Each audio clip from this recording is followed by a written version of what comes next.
everyone, Dennis Chang here. I'm in Sapporo, in the northern part of Japan. So today's video is related to a topic that I've been talking about in the past few weeks. The secret to learning. There is no secret, but the most difficult thing, as I've said in many other videos, is psychological in nature. It's the mind, training the mind. And what prevents a lot of people from being able to progress, whether it's technique or learning a style like improvisation, the biggest obstacle is you yourself, for so many very different reasons. It's all psychological. There's fear, there's pride, which is related to ego. It's almost like a don't want to use religion, but it's almost like a religious belief system, something that you believe in so hard that if you're taught otherwise, if you're taught the correct path, you somehow refuse to acknowledge it, and you refuse to believe in it. Maybe you deep down you do believe in it, but you're too afraid to take that step to accept it, to accept that there is a way to progress efficiently and fast. As I've been demonstrating to you over the past few weeks, I showed you how I could learn all these things in relatively quickly, very quickly. And so now about this time, it's been about 6 years of me learning Japanese, actually. But the first 3.5 years, I didn't really speak Japanese. So I want to talk to you about this, kind of like what makes learning Japanese similar to learning jazz guitar, and how I learned to speak Japanese through the method I used to learn jazz guitar, the method that I discovered over many years because I was involved in this style of music for so long, and I got to collaborate with some of the best players in the world. I've been very lucky in that way.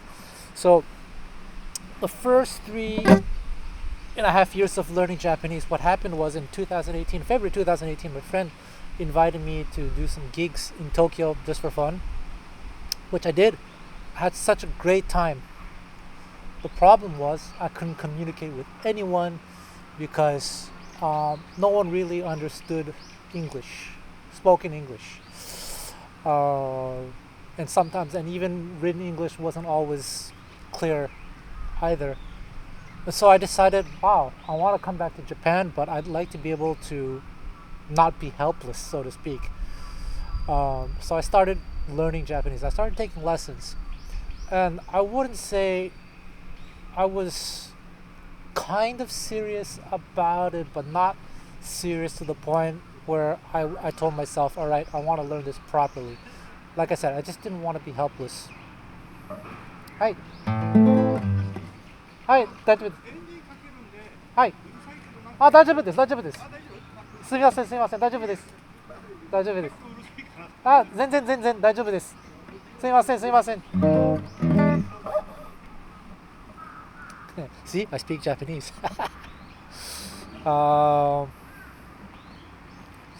Where was I? Yeah, so the first 3.5 years, I just didn't want to be helpless, okay? So fast forward 2020 is when the pandemic started, and there was a lot of frustration. What happened, why I now moved to Japan is related to the pandemic. It's actually because through a series of events related to the pandemic, I ended up being stuck in Taiwan. I was there for a festival that got canceled as soon as I arrived, and as soon as just a few weeks later, the borders closed and all that crap happened, right? Everyone is familiar with that. In some ways, just the pandemic kind of destroyed my life, everyone's life. I think everyone was affected by it. And so, long story short, I lost my residency. I'm a Canadian citizen. I was born and raised in Canada, but I lost my residency status because I was away for too long. When I talked to the government about it, like, there's no exceptions. It's like, even if it's the pandemic, we can't make an exception because the law the pandemic is not written into the law. It's not a factor. So because I was gone for more than 6 months, I lost my residency status. I lost a lot of things related to Canada. And I was stuck in Taiwan. I got kind of used to living in Asia. But I was really, if any Taiwanese person watches this, I apologize. But I was very bored in Taiwan. I love Taiwan, but I can't live there and make a career there. I just be so bored. And so, because I had been studying Japanese, I had some knowledge of it, I decided why not try Japan. So I applied for an artist visa, which is almost impossible to get, but I got it. Then I moved to Japan. So that would be in April of 2022. I moved to Japan unofficially first to apply for the artist visa because I had to apply it from Japan. At that time, borders were still closed, but I was able to get a visa, a business travel visa, to apply for the real living visa. So that's when I realized, okay, if I'm gonna actually live in Japan, I need to to really speak Japanese. So it's very interesting. At that point, I had some knowledge of Japanese, but it was not the real Japanese.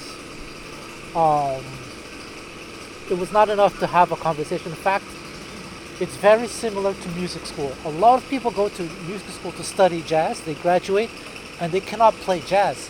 But if you give them a lead sheet, they could probably analyze it, tell you this is a 2-5-1. Over this chord you can play so and so scale and all that. But at the end of the day, they cannot play to save their lives. And so the analogy is very much so with Japanese language. I knew the language in some ways. I had vocabulary, I had words, but I couldn't have a conversation. So I realized around April of 2022, I had to correct this.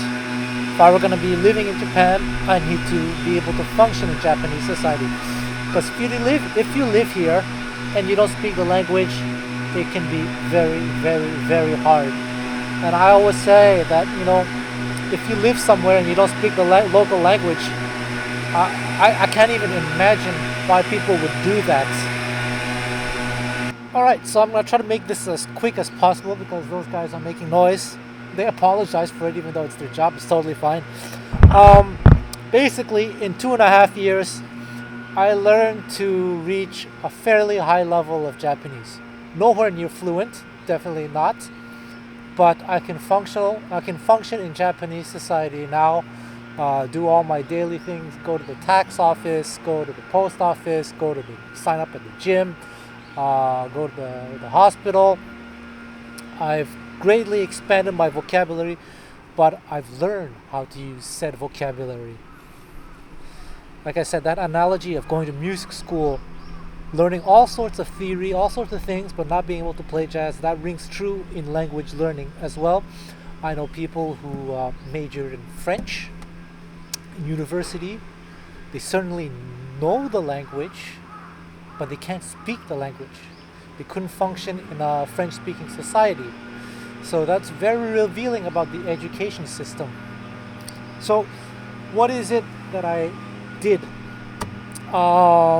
It's based on how I learned to play music, actually, through environment, and nothing to do with practicing scales, arpeggio, studying theory. I'm not saying that stuff is not good, and I'm not saying that you shouldn't practice that stuff, but you have to learn to shift your attention towards the things that you're going to actually use. So the environment. In terms of music, what I did was I started learning songs. I started going to jam sessions, going to play with people, and just playing the songs. Because one thing that I noticed in jazz, for example, is people, they study the scales, the chords, whatever, blah, blah, blah, blah, blah. And then I tell them, all right, do you know this song? No. Do you know this song? No. Which songs do you know? Well, I think I know this song. Okay, let's play it. Then they pull out their chart. They don't know the song. It's the exact same thing with Japanese. So what I started doing in the beginning, actually, I learned to speak Japanese by going to McDonald's. I would go to the convenience store, to McDonald's, different restaurants, every single day, just to hear how the restaurant employee, the store employees would talk to me, and I would make note of everything. And then I would, in my private lessons, I would ask my teachers, all right, what did they mean by this? How does this work? Or how should I respond to what they said? And then I would ask my teachers, is this a natural way to respond to them? And that's basically how I learned. I kept doing this. I kept expanding my environment. And so this was one of the hardest things for me to do because I'm actually very introverted. I generally don't like approaching strangers. But it's something I had to get over my own fear, my own insecurities. And I just went for it because even though I had these insecurities about approaching people I don't know, my desire to learn Japanese exceeded my insecurities. So that's how I was able to overcome things. So musically, if you really, really want to get good, you have to get over yourself. You have to just deal with it, toughen up, and go for it, and accept the truth. By the way, if you want to hear me speak Japanese, which actually you did when that city employee was talking to me earlier, proves that I can function in Japanese society. But let me just speak to you off the cuff, nothing prepared. I don't know what to say.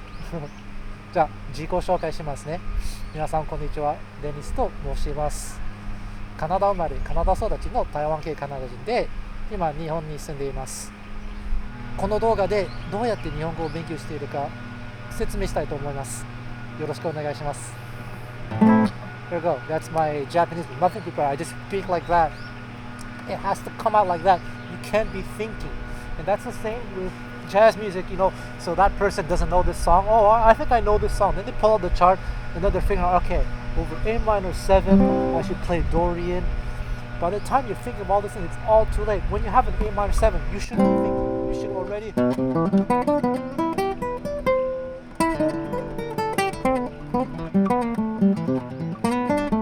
You should have lots of things to play. It's so cold, my fingers are frozen. I can't play actually.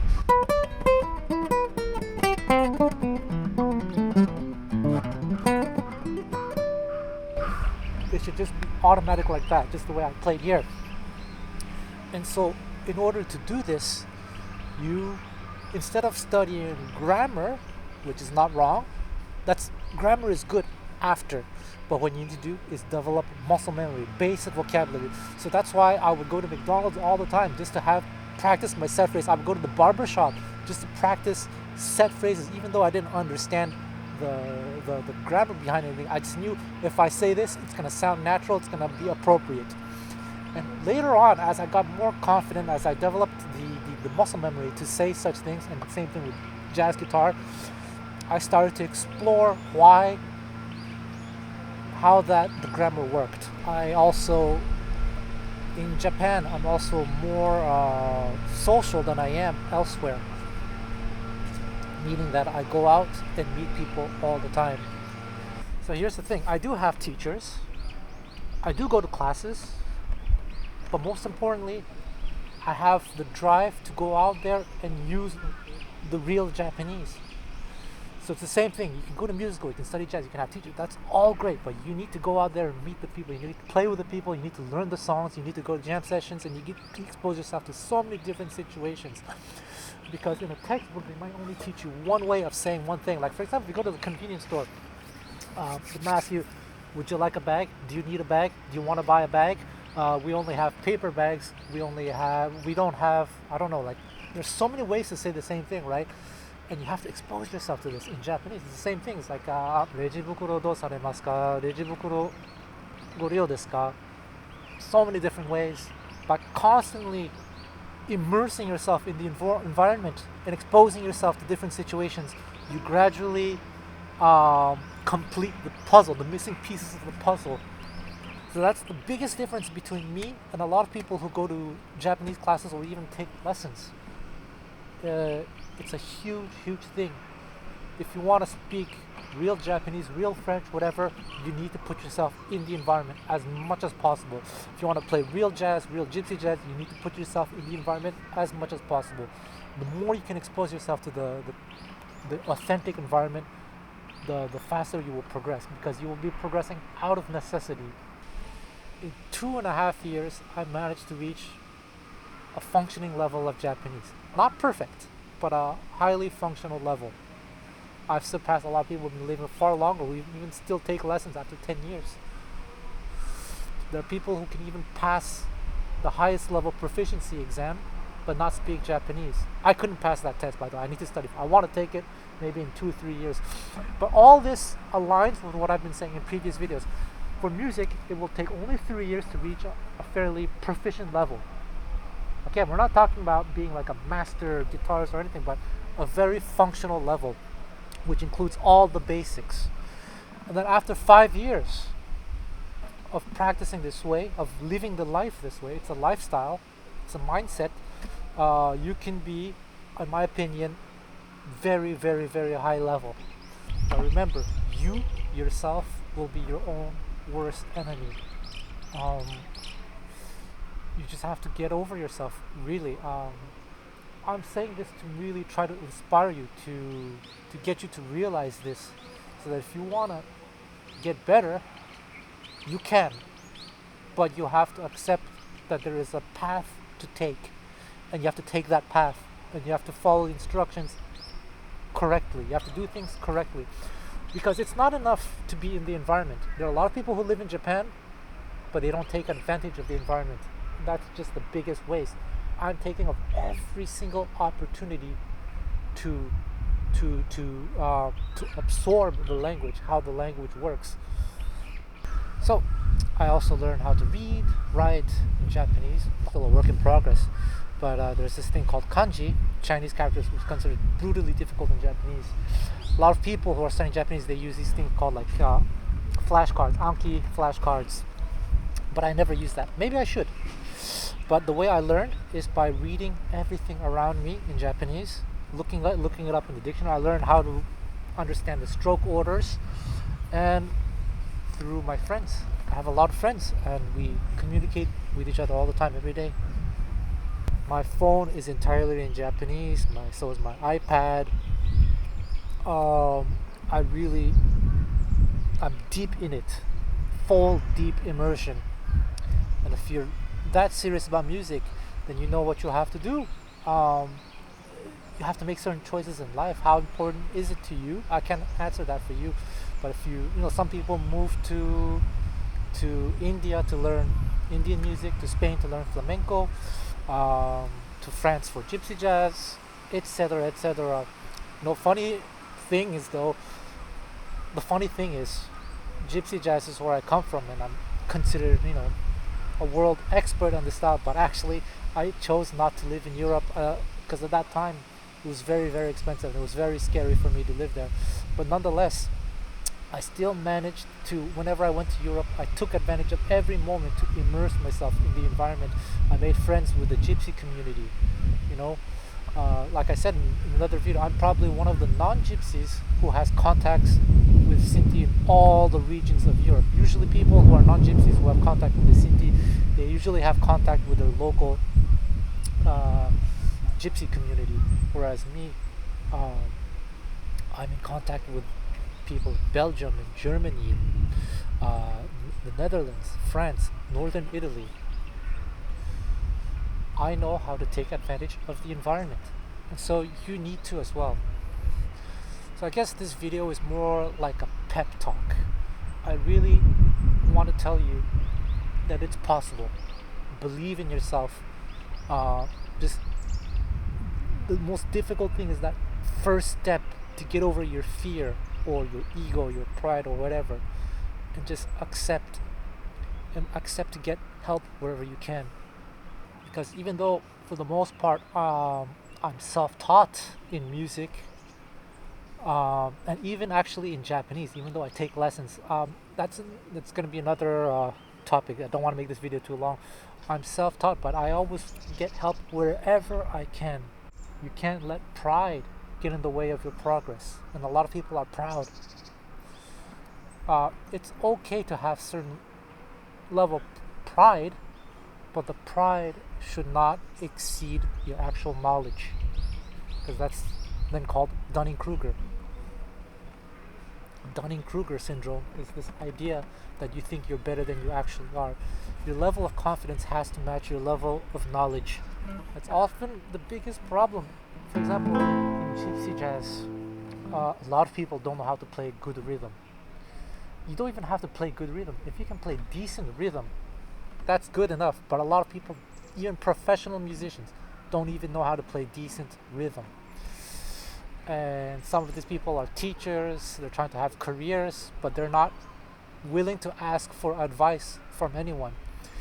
Whereas me, when I was playing with people like Birelli Lagrin, Angela DeBar, Vava Adler, Stokler Rosenberg, I'm name dropping because those are like the top names.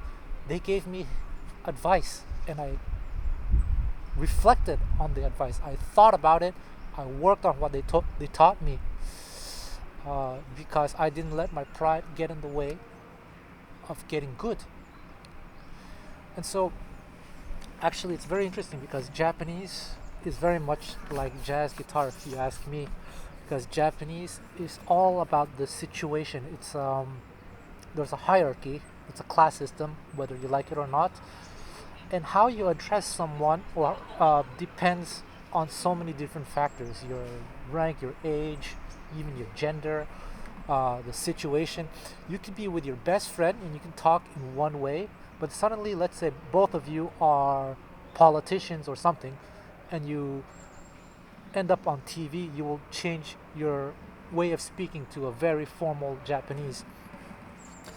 And so, actually, I was told, I don't know if this is true, I think it is, I was told that Japanese, translating from, let's say, English to Japanese or Japanese to English is one of the hardest things to do because of this.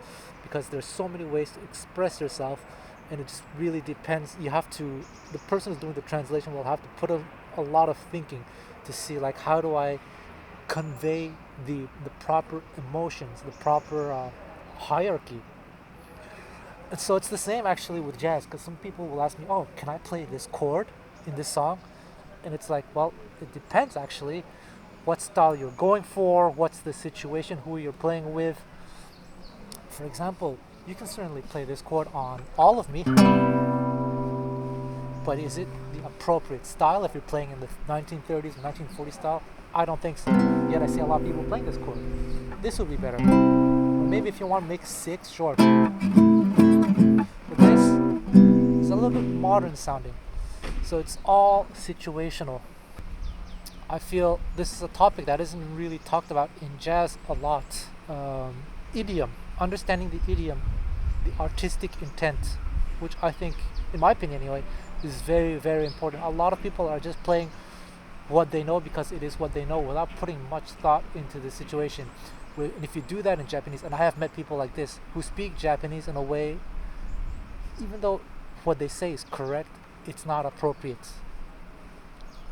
It's in English, the closest equivalency would be, let's say you have a job interview and you show up with a wife beater, shorts, and unshaven, and didn't take your shower.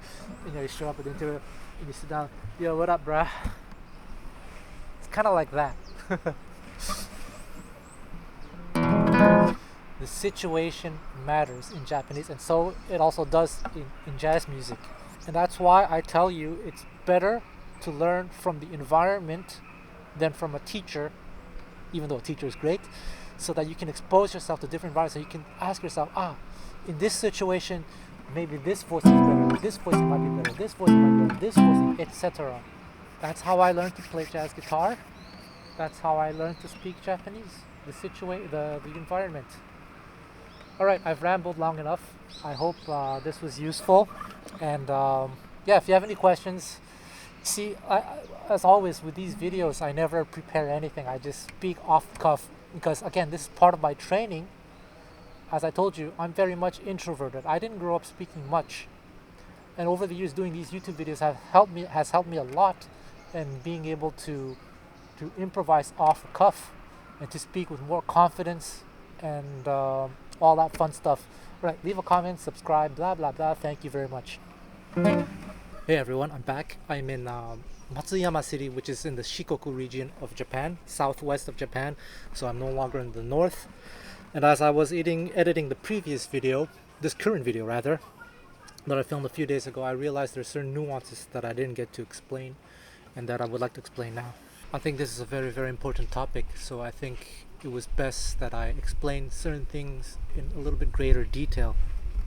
Namely, that I want to really stress the part where I had to overcome quite a lot to be able to do these things in order to progress rapidly and efficiently. The steps are actually very, very easy, but to actually do them is very hard.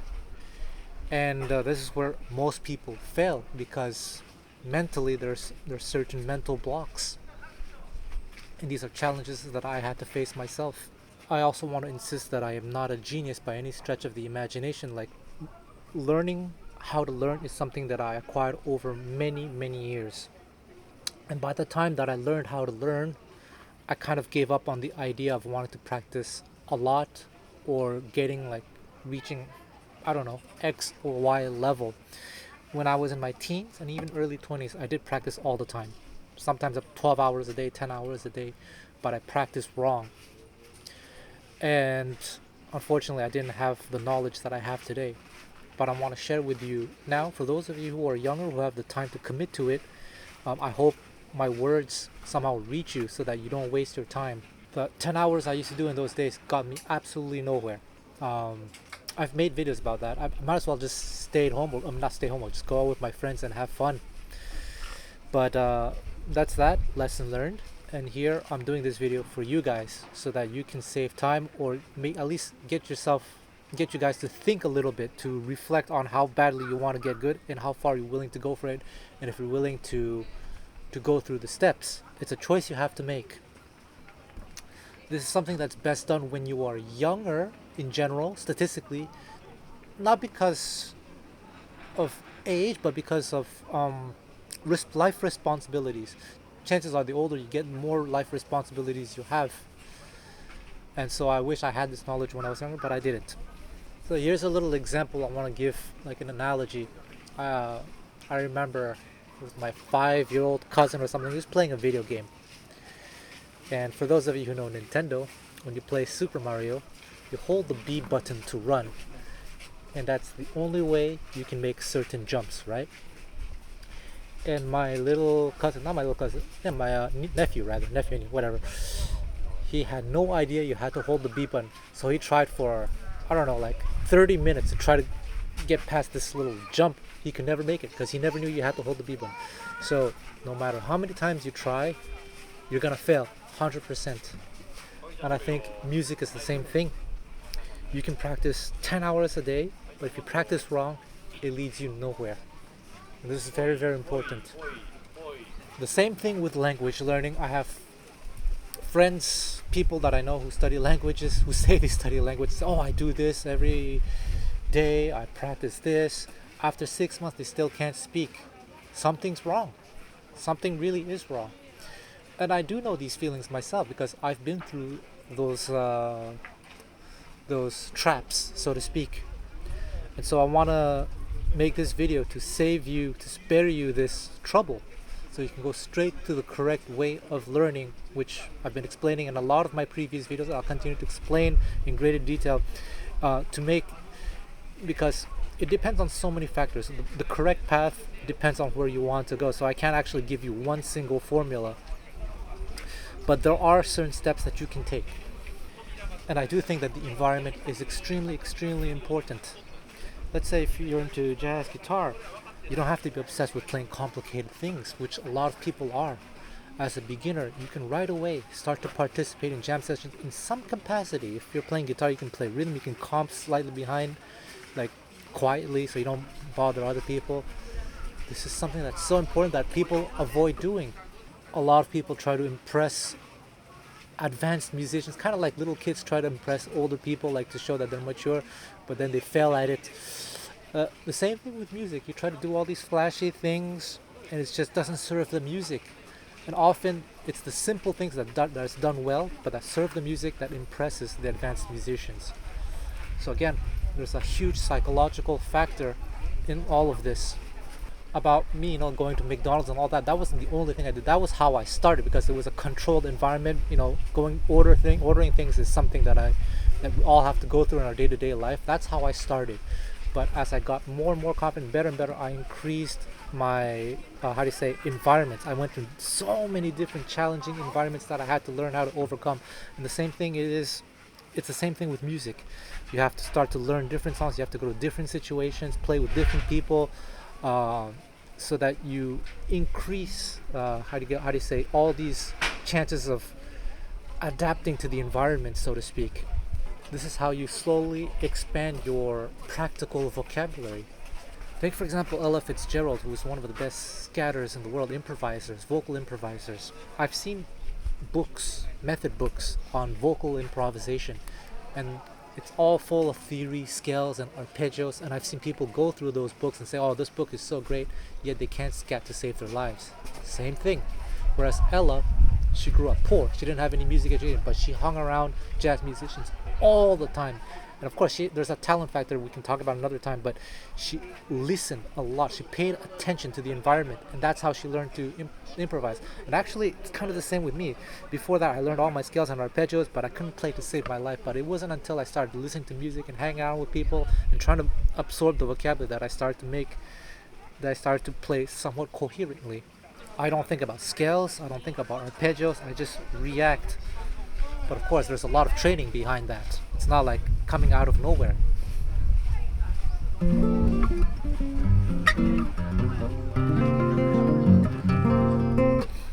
For example, if I see a C major chord,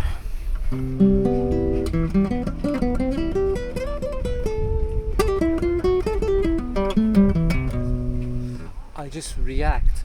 How I'm able to play this? Of course, I did study arpeggios, I did study scales. I could explain to you what I did, but it's just reacting because I listened to so much music. I absorbed so much music. I spent so much time listening to music with my guitar in my hand and just absorbing the vocabulary. And sometimes I didn't always understand the theory, but I knew that if I played it in this situation, it would work. And it's the same with language. Sometimes I didn't understand the vocabulary, the grammar rather, but over time, as you expose yourself to so many different situations, you start to understand how it works and you start to be able to manipulate things. So for example, in the beginning in Gypsy jazz, for example, or just jazz, I just know this phrase. That's the only way I can play it in the beginning. But eventually I learn.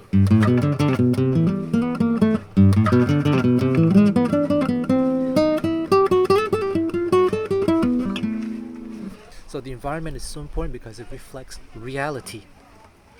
And in reality, in real life, different things happen. So you can be at home in your controlled environment. You learn, how to improvise over some song, whatever. You can do it well at home with your backing track or whatever.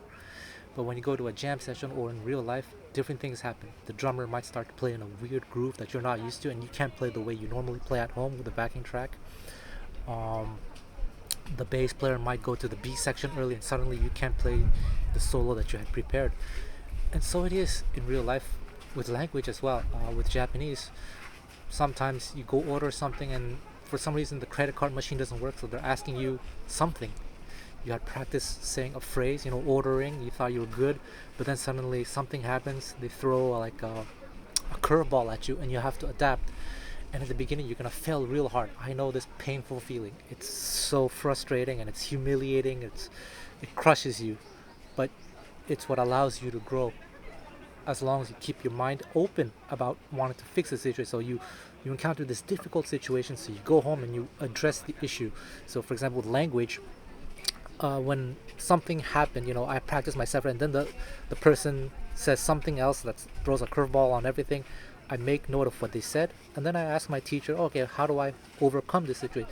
Same thing with music. So let's say you go to a jam session, and someone throws a curveball at you. You realize, oh, what is this curveball? You then ask for advice or something. So the environment is so important. You have to take advantage of it. A lot of people are not. Like I said, my Japanese is nowhere near native level, but it's fairly advanced. And it's gotten to a point now where what I do, the reason why I travel to all these different cities and out here, it's part of my training actually. I want to expose myself to all these different challenging situations, traveling alone in different parts of Japan where they have different systems, like even taking the public transportation, it varies from region to region, city to city. And I've been in situations where it works another way, and I have to talk to them. I have to figure out how does it work. I have to ask them questions. They're gonna talk to me, and sometimes, most of the time, I actually understand, but sometimes I don't understand, and I have to make note of what they said, and then I look it up or I ask my teacher the next day or something. You have to keep putting yourself in these difficult situations, and again, psychologically and mentally, it's very difficult. I know this. Just the other day, I tried to book a hotel, and it just wasn't compatible with my Canadian credit card in Japan. There are a lot of things that are not compatible with kind of foreign currency or some stuff like that, credit cards. So I had to call the hotel and explain the whole situation. How hard was that? It was hard. It was kind of like I was a little bit nervous, but I got through it. And every time you do this, you grow, you keep growing, you get used to it. Eventually, things that were apparently supposedly difficult becomes easy because you get accustomed to it and you learn how to overcome them.